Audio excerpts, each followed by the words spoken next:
7 News.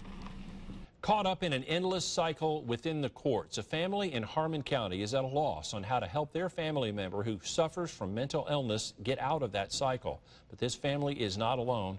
7 News reporter Allie Haddican has their story.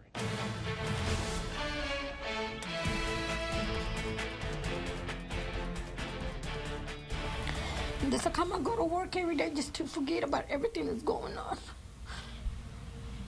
Linda's son, Valeriano Galvan, is spending his days in a mental health facility.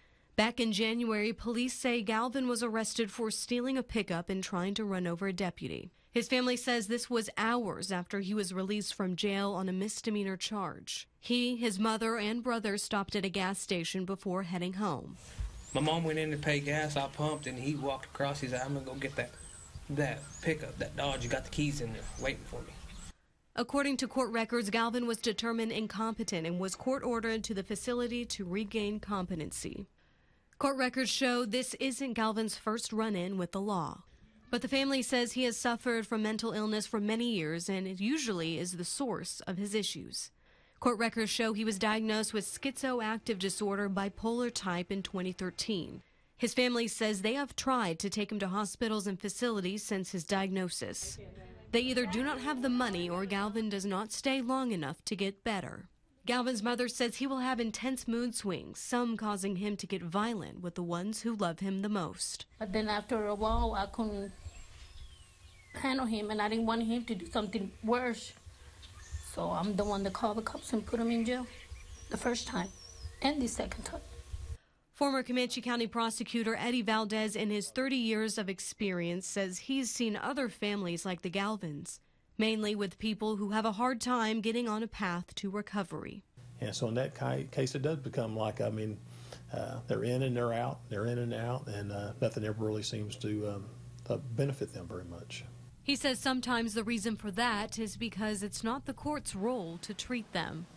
In the first appearance before a judge, the courts want to know if you understand what you're charged with and the consequences of those charges. The court is really only mainly concerned whether you're competent or not. If they determine you're incompetent, then they can't prosecute you. Now, there's lots of people walking around town with all kinds of different mental illnesses out there that aren't deemed to be incompetent. I mean, they're still competent. They still know the difference between right and wrong, except, for whatever reason, I mean, they make bad decisions. And it's those bad decisions that results in them being locked up or being arrested. Valdez says people with a mental illness like Galvan can be in and out of jail for nonviolent crimes for years. But in some cases, he says it takes only one violent action to get a reaction from the public. You almost have to wait for something bad to happen in order for something really serious to happen to this person. And unfortunately, I mean, sometimes that results in someone getting hurt, possibly even killed.